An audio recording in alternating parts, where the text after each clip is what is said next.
It's killing the captain's soup, quick! I won't shoot Nancy.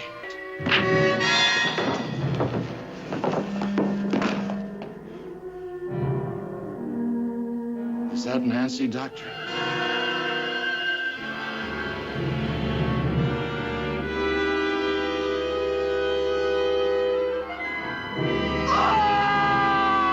Those ideas that Star Trek had were science fiction ideas. Those ideas came to us, I believe, from great science fiction writers. They didn't know how to write a screenplay, which is like writing a sonnet. It has to go here and stop there and go here and go there. There's 7 acts or 9 acts, and the characters have to behave in such a manner. That's all mechanical. But what isn't mechanical? What is total creative genius? It's a concept. You can do anything from a concept. Concept can carry a show. Dialogue can be bad. The actors not doing well.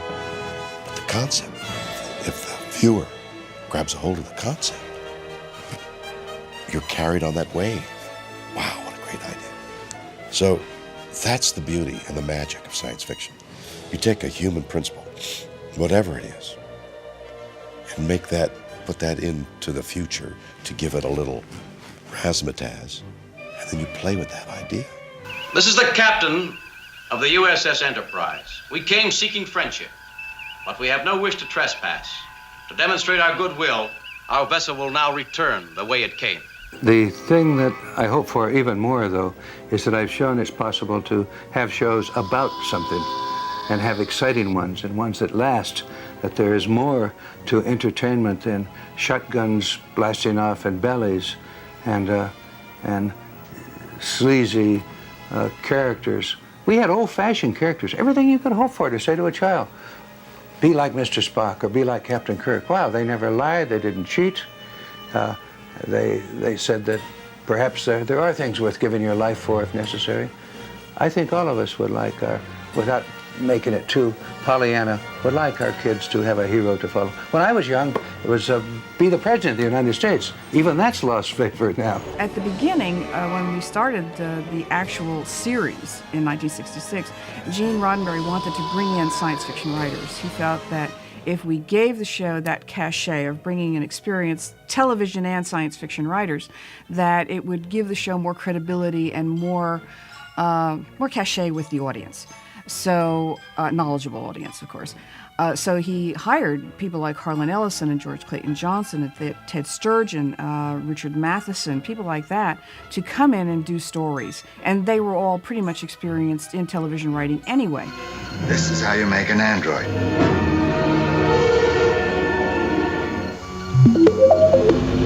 It was a matter of bringing in writers who had the science fiction title and reputation and also knew how to write television, because the two are not necessarily mutually exclusive. So what we tried to do was to have the first 6 or 7 episodes written by people who had that experience and had the science fiction name. And later on, we went to just television writers who came in with good science fiction ideas. And we did use writers over and over again. We used Robert Bloch several times. We used Ted Sturgeon several times, so that we brought people back who worked well for us. Teddy, he said, he gave me rules, not many. The primary rule was, as a science fiction writer, never ask your audience to believe more than one extraordinary thing. Now, there are things that are adjacent to that one extraordinary thing, but that's all part of the one thing. Don't go and make them believe this, and then you say, and I want you to also believe that. You can't do that. They all have to be kindred. And as I look back on Star Trek, that's what we were doing. When we had a problem with a script, the problem was always that somebody had made the mistake of putting in something else. Believe this too. And it didn't work.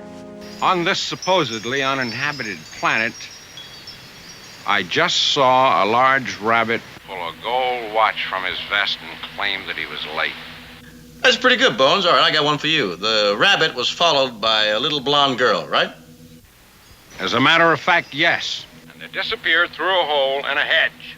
When the script had come in, first you start off with a story. Sometimes, because the story was so complex in its nature, we'd have to have a treatment, but rarely. Then you get a first draft. When that first draft hit the desk, Mary usually scanned it or read it before I got it, because I was always in the office doing something, either working on a script or talking to a writer on the phone, answering questions or whatever. When Teddy's came in, Mary walked in and she said, "Here's one." Here you have to only imagine your fondest wishes, either old ones which you wish to relive or new ones, anything at all. Battle, fear, love, triumph. Anything that pleases you can be made to happen.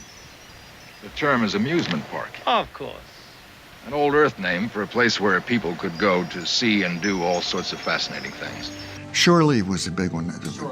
I loved that piece. Had a hassle with Gene because of the little twirly-whirly. I don't mean I did, I mean Teddy did.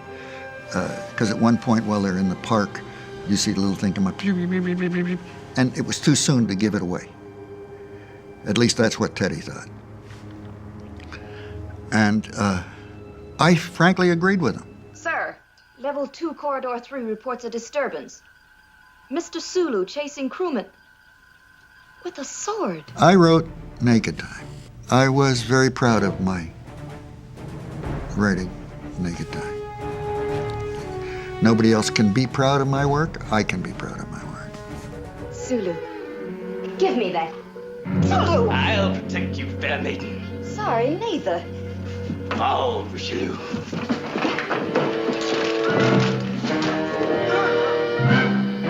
When I laid the story on, just a concept, which basically comes down to drunkenness without the slurs and without staggering, that was really ostensibly what the concept was. If you think about the story, if you know it, that makes sense. Oh, I love you. Sorry. Captain is en route engineering, Mr. Spock. Can you take the bridge? Acknowledge. I think it was partly because Major was such a hell of a nice person that you yeah. automatically wanted to give that character the emotional reaction to Spock. Mm-hmm. And that was there. She had been until that episode. She had strictly been nurse, and that was something that you saw in her. But conceptually, it was, what would you do if everybody on that spaceship was drunk? But I think you always had a fascination with what is in somebody that doesn't come out except under special circumstance. And what you did with Naked Time was show those things that people had kept an iron control on, what it was that was eating at them, what it was that simply was lying there ready to bust out. But I think you did bring a sense of the extension of it, the extension of the characters and the extension of the ship, that it had, as I said, that space sense, not just cramped in together. All battle stations, Mr. Sulu. Battle stations. All hands to battle stations. I remember there was one particular idea that emanated from a story conference where the writer threw several ideas at us, and we either had something like that, similar to that in work, or it wasn't satisfactory. I was there at that meeting. And Gene was loath to let this writer go without hiring him. He really liked his work a lot. And so Gene pulled out his old card and he said, "Why don't we have you do The Enemy Below?" And anyone in film business knows The Enemy Below was a motion picture which pitted an American destroyer captain against a German U-boat commander. He is there. Somewhere. I feel it. The writer went home and wrote this thing and came on back, and came out as a show called Balance of Terror, in which we see for the first time creatures that look like Spock. They're noble. even as our folks are noble. And it made a deep impression, I think, on a lot of people.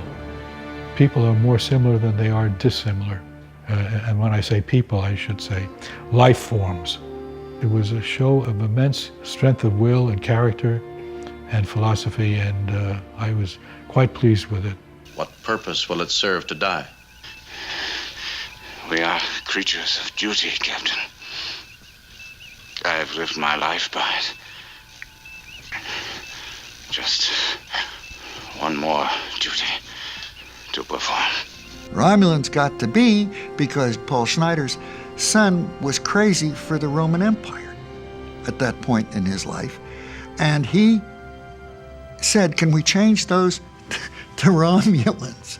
And I say, sure, what the hell? GR said, I don't care. So these people became Romulans, and the battles went on and everything else, but why they were Romulans, which stuck, he did it as a thing for his boy, which I think is nice.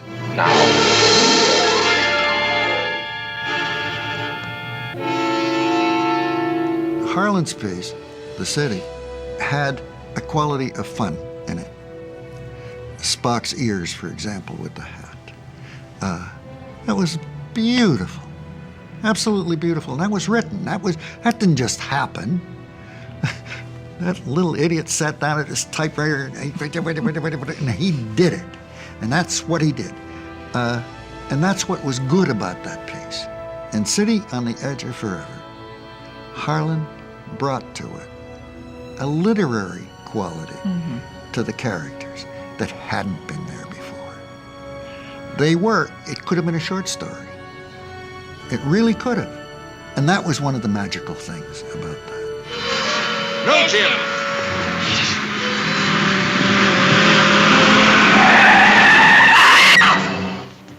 No, I can remember when John was first starting out to write in television, he got a Bible on a show, and the lead character would never do this.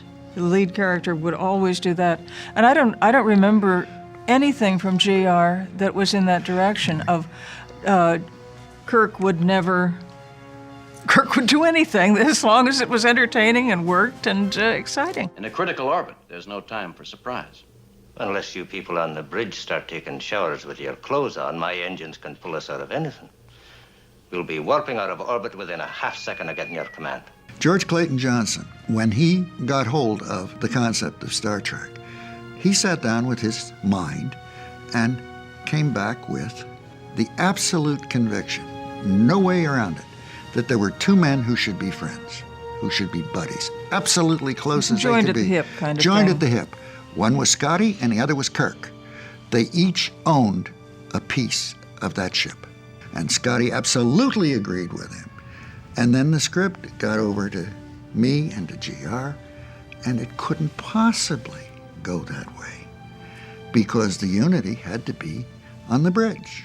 McCoy came in and when he had the first couple of lines where he got teed off at Spock, the way he bit those lines off, there was no way anybody would ever change that. Well, besides, D. Kelly was such a charming performer. Yeah. You're not going to admit that for the first time in your life, you committed a purely human, emotional act? No, sir.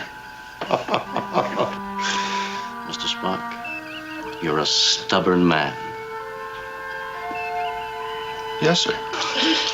We had the breaks. First, everybody who was involved with Star Trek on the writer's side shared respect for one another. Now, I'm not sure what Gene did. I mean, I can't speak for him. But I can speak for the Teddy Sturgeons and the Harlan Ellisons and the George Clayton Johnsons and the whole lot of guys that were there. They all respected each other. They knew each other's work inside and out. What did it do to us? We've regressed in time 71 hours. It is now 3 days ago, Captain. We have 3 days to live over again. It's no wonder that an Asimov or any of the other, in quotes, great science fiction writers loved Star Trek. Of course they did. This was a shot. These writers were working. They were showing the world what science fiction really could be. What it was Star Trek. And Star Trek was science fiction for the world. Everybody. You say science fiction, they say Star Trek. Fascinating. Ray Bradbury came in of an afternoon, and Ray Bradbury is one of the most gracious writers in the town. I don't think anybody ever hears him snipe at another writer. He always says please and thank you when he is at a social function. He is a delightful person, and he looked at all of the art objects that had to do with the sets and the costumes. He talked very graciously to everybody, including the secretaries. He was ushered around the offices and around the sets and shook hands and complimented everyone, and then he went home. And that was it. He obviously had no intention of getting involved with a science for the a series, yeah. A television series. But it was really beneath him. But it was one of the most amiable rejections anybody could ever have had.